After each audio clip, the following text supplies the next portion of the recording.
So how are you doing? It's an amazing day and an amazing opportunity that God has granted us to come to you again with part 2 of Kingdom Parenting. My name is Susan Kibe-Atsulu. I am born again. I love Jesus. I am a product of grace. And I am so happy to be doing part 2 of this Kingdom Parenting, because if there is one season of my life that has given me lessons, I learn every day. Even now, I learn, repeat class, learn again is parenting.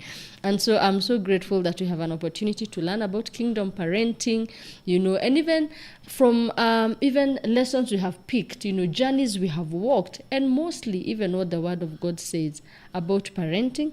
And so my guest is here again to take us through part 2, and I want to invite her to introduce herself for the sake of the viewer. All right, good day from wherever you are watching us. Thanks for making time, and I'm glad to be back. And let's continue having these conversations. So my name is Pauline, and I'm an educationist. And beyond that, I'm very passionate about family and marriage life. These are my kind of conversations. And we don't speak from the platform of perfection or, we got it all together. Oh, we don't. We don't. Like I said, it's a lifelong journey. Yeah. We learn every day. But as it is in life, passion is permission. So we empower ourselves in the areas of our passion. And we hope that the conversations inspire, teach, and and help another person pick themselves up, because we are all in this lifelong journey of parenting. I love what you said. We do not come as we got it all together. There's a place I've been mark timing like that. Lord, what is this one? Yeah, so we also we don't come with that card of like we got it all together. Yeah. But it is what she spoke about in the last session about empowering ourselves. Like we said that, and when we started parenting, myself when I started parenting, there are no parenting classes. So now there's people, the parenting classes, one enroll. Yeah. I feel like parents are very privileged. Yes. Yeah, a parent who is starting this journey now, some of the mistakes we made, you don't have that chance because you are empowered from the word go. Yeah. And so last time we came and talked about kingdom parenting. So we talked about parenting, unpacked what that is about, what is God's mind on parenting. And so in this part 2, I would want us to go deeper, because the children we are parenting and how we are parenting, from where we are seated, like me, when I can look at my parents and say, "Ooh, my mother was parented," and she sees now on us, it doesn't work. And I think that is where they say grandparents spoiled their grandchildren. There's a woman of God I love, Reverend Funke, says that it's her work to spoil her grandchildren, and now the parents. Now her children to discipline their children. Yeah. So maybe that is why grandparents do that. I don't know. Yes. It's something we will come to understand. So we finished last time when you talked about parents taking up the role of parenting as custodians. And I believe we pick it up from there on what are the roles of our parents.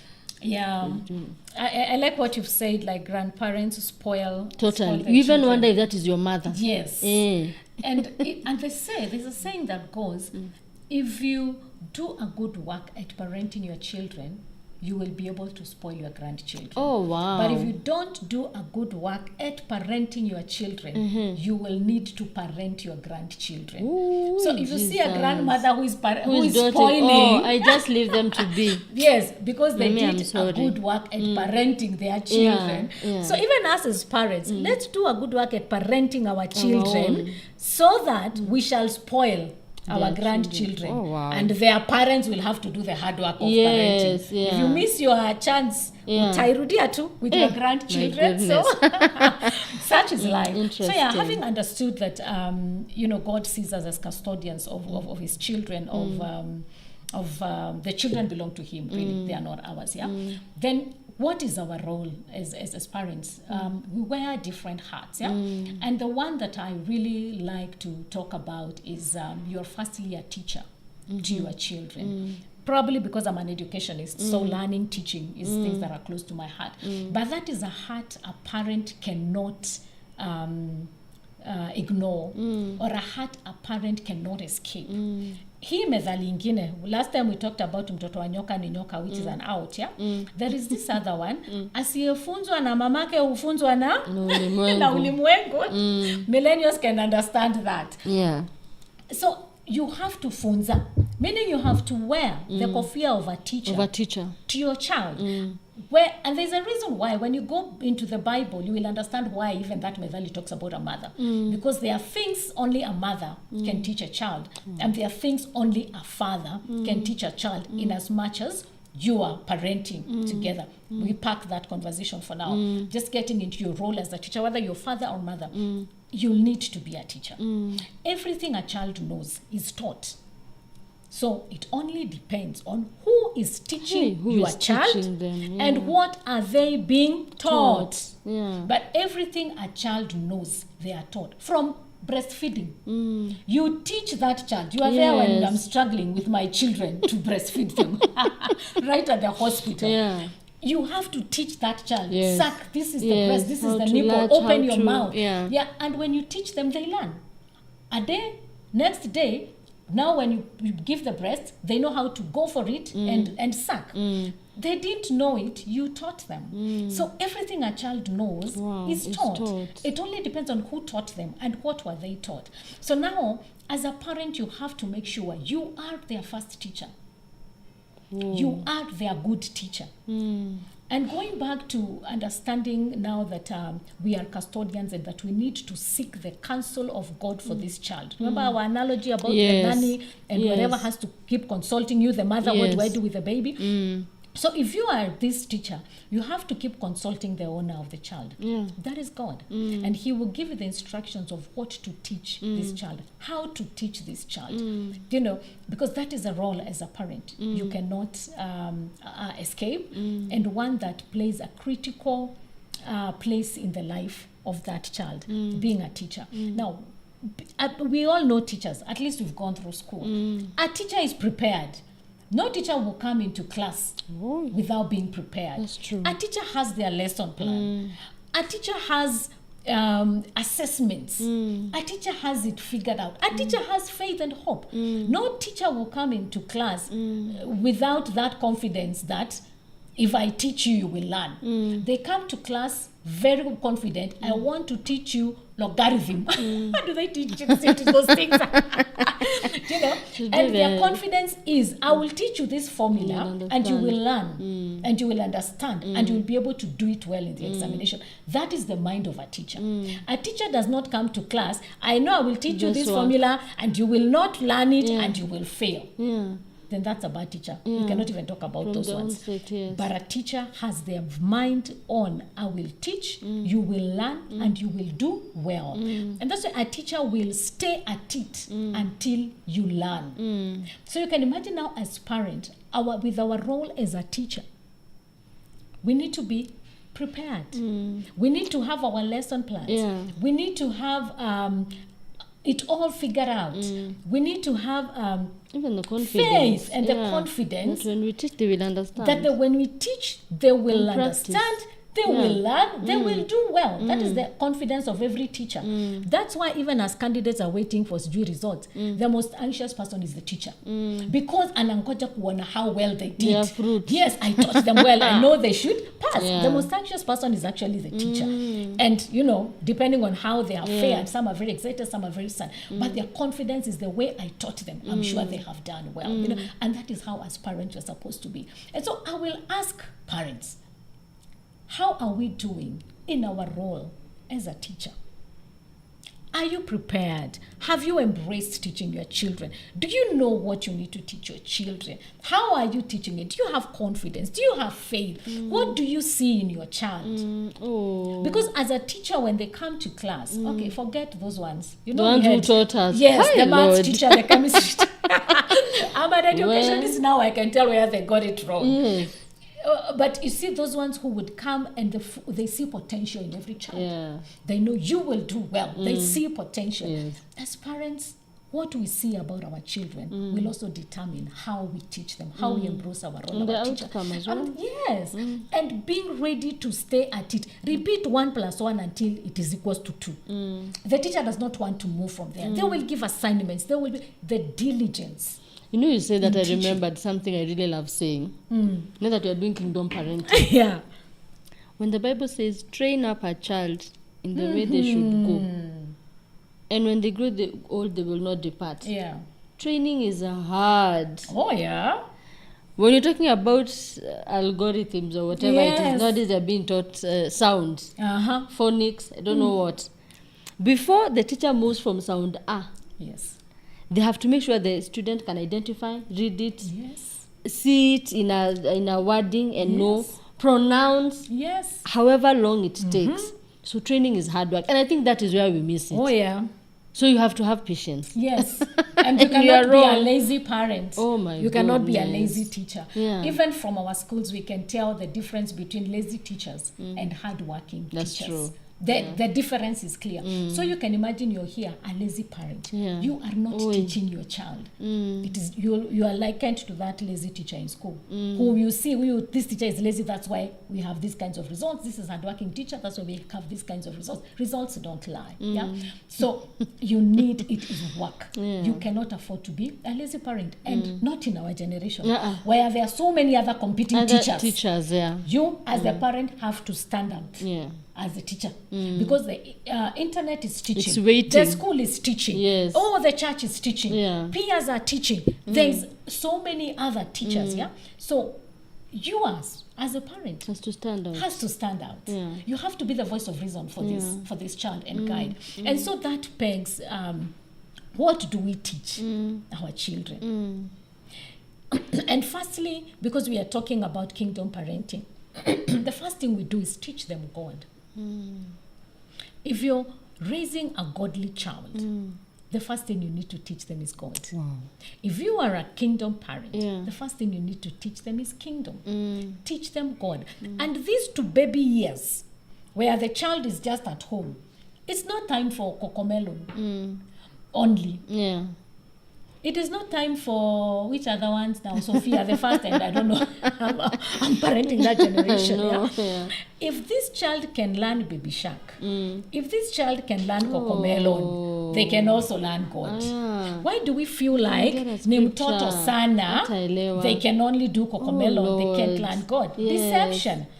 God has a nature, has made it such that when a child is in their formative years, they are at home, shielded away from the society, just at home. And that is the opportunity God expects you to take as a parent to start teaching your child. If you don't start teaching them at that space, soon they will start joining credo, baby class, playgroup, whatever we call them. And now other teachers have started coming in, their friends, their neighbors, their teachers in school, whatever, you know, a lot of other influence. Now as a parent, you will be competing to be louder than that influence.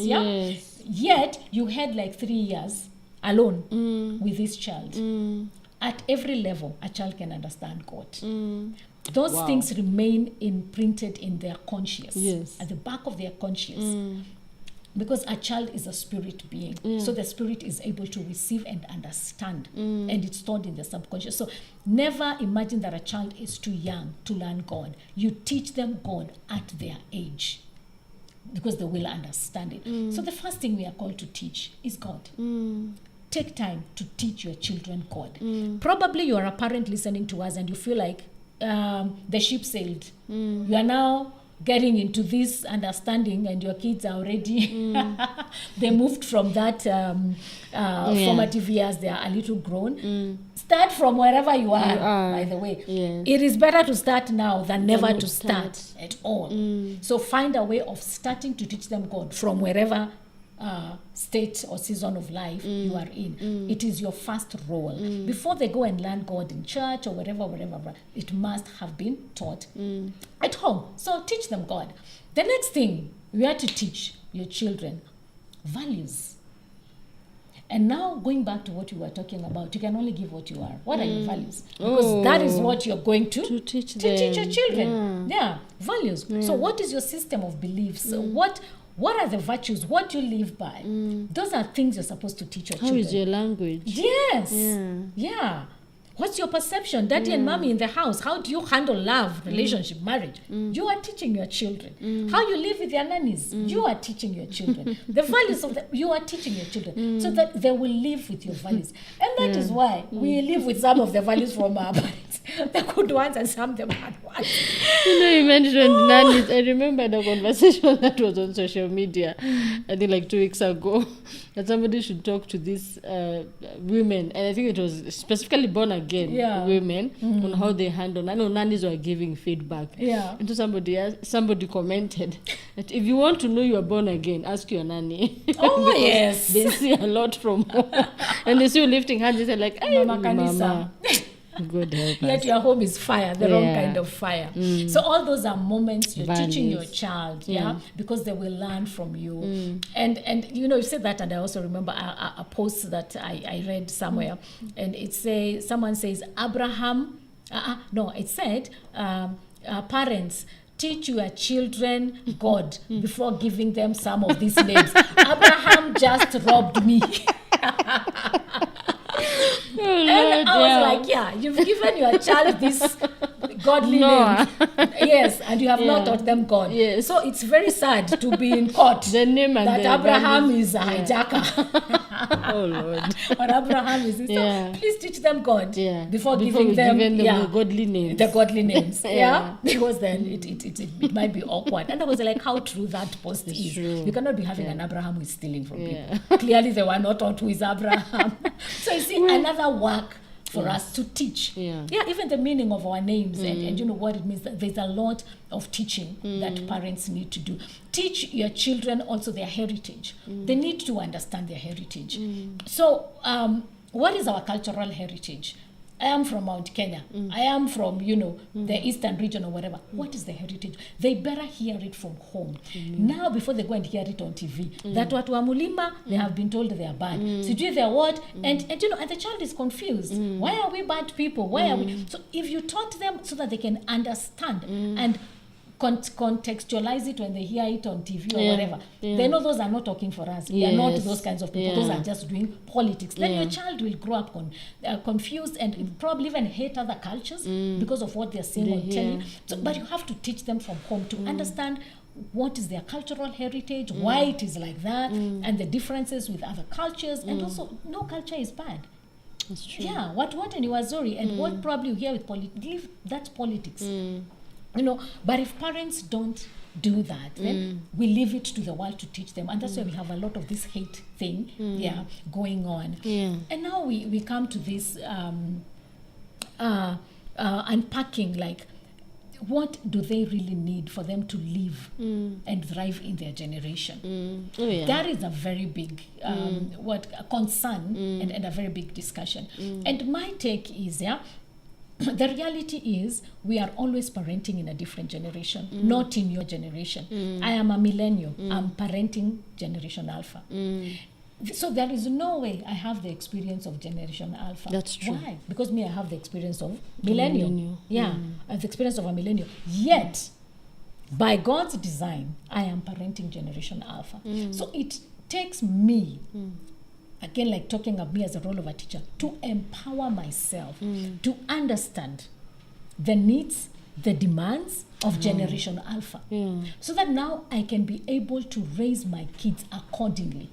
The things that are the demands of their generation were not the demands of my generation. I did not need a cell phone. I did not need a laptop. I did not need all these things. But for them, it is needed. So I need to empower myself to check what are the needs of that generation and then see how to guide my children accordingly for their generation. And even as we are doing, considering the different needs, demands of generation, the Bible is transgenerational, so it does not remove us from kingdom parenting. The Bible is transgenerational. That book is from generations to generations. So even the questions of Generation Alpha, Generation Z, Beta, I scare there's Generation B, this they January. are all addressed in the Bible. So that's why when, as a kingdom parent, you hold on to the Bible, you have the manual to raise a child in any generation, because the Bible does not change. Trends change, experiences change. A lot of things change. We're in the era of technology. It was not as much in our millennial days growing up. So all these things change, but the Bible does not change. And there is no situation under the sun that is new, that was not captured in the Bible. So that's why your greatest, best anchor is the Bible. It is transgenerational. So as a kingdom parent, you'll be able to parent any generation, taking your guide and your anchor as the Bible. Yeah. Wow. Even as we tie up to wind up, you talked about values and all that. I think when you mentioned Abraham, it reminded me the way God had this confidence in Abraham. And he was saying, the reason why I cannot hide this from my servant Abraham is because whatever I deposit in him, he will teach his children. So even God, who is our guide as we do kingdom parenting, is very deliberate on what we are teaching and how we are teaching. And it's like it gives us mileage with him. He knows we are taking care of his children well. So I want you to encourage somebody as we empower ourselves. I love what you said. It doesn't matter where you are at right now. All is not lost, On that part of empowering ourselves, I feel like that is where sometimes we drop the ball. And sometimes I feel like, the child, hata baba yake atamfundisha. And so right there's a gap. Yeah. Because I believe your role as a parent, whether you're parenting alone, whether you're parenting in a mother-father setting family, you should do your part. Yeah. So encourage somebody on how to empower ourselves and do our role 100%. Yeah, you're actually saying it very right. So that, parenting is 100%. Whether you're parenting alone or parenting as a couple, whether it is in a blended or co-parenting, every parent must bring in their 100%. Yeah, so that you can raise a holistic child. And so whatever is your deficiency, empower yourself. By the way, you have no reason to feel like at least hii generation it's difficult. No, you are the one to put in the work. No teacher comes to class and feels like it is too difficult to teach these students. If they find difficult students, they empower themselves to be able to be of an influence to them. They will not go back and say it's impossible, I cannot, but they find ways to make sure they're able to teach. And it is the same way, parents, we need to empower. Whatever is your deficiency, empower yourself so that you can be able to raise your child, whatever generation they are living in. There are forums. Like you said, these days there are all these parenting classes and whatever. Join forums. Join like-minded parents who are winning parents. What we have a lot on social media is defeated parents. Parents of oye, amanebo, these children watoto wa siku hizi. By the way, don't join those conversations. You are already announcing defeat. And remember, it's a lifelong journey. So ukikuwa defeated sahi, and it is until death do us part, you have that child for the rest of your life. What's going to happen? So you need to empower yourself and come out from defeat. We don't talk like we started by saying because we have been very successful, but it's a mindset. Yeah, we are empowering ourselves to succeed in kingdom parenting. Once you have that mindset, you'll be able to connect with forums, you'll be able to even go to God in prayer, you'll be able to search the scriptures. The Holy Ghost is also there to teach us and inspire us and counsel. He will teach us all things. Parenting is amongst the all things that the Holy Spirit guides. So have we considered all those options before we come to saying tumeshindwa, parenting is hard, sijui generation gani? It's because we are pulling back from the work it takes. It takes work. You're a mother, you're working, you're ministry probably in church, you have all these things going. Add the work of parenting to it. And that's what we don't want to. And so we keep saying things are hard and tough, but we can do it. Join the winning conversations of, successful parenting, winning moms, kingdom moms, parents. Sorry, I think because we are the two of us, so I'm saying mom, but it cuts across. Yeah. Amazing. Wow. I think what really stood out for me is we cannot put on this heart of defeat. And as we go to teach and parent, we should have the confidence that these children are getting what we are teaching them. And so for me, I think one of the things I've taken up mostly the training, the teaching part. What are we teaching our children? What values? Because again, even when people are doing co-parenting and all, why issues come is different values. Yes. I said I'm in a blended families. One of the winning keys in a blended family, which I'm also learning, but I'm not an expert, but it's sharing the same values. Once you have common values, we will be able to parent our children in whatever space you find yourself in. And so thank you very much for your time, even as you get to watch this content. Please share with somebody. Parenting cuts across the board. Fathers are parenting, mothers are parenting, everybody's parenting, and we have been challenged. We are doing 100%. We are not saying, oh, baba yake ataongezea. No, do your 100%. Let the other parent do their 100%. So once again, we appreciate your comments, your engagements, your feedback, because that is what keeps us going. So until next time, may God bless you, may God do you well, and looking forward to coming to you again with more and more engagements. We only do authentic conversations, and that is why we're here. God bless you.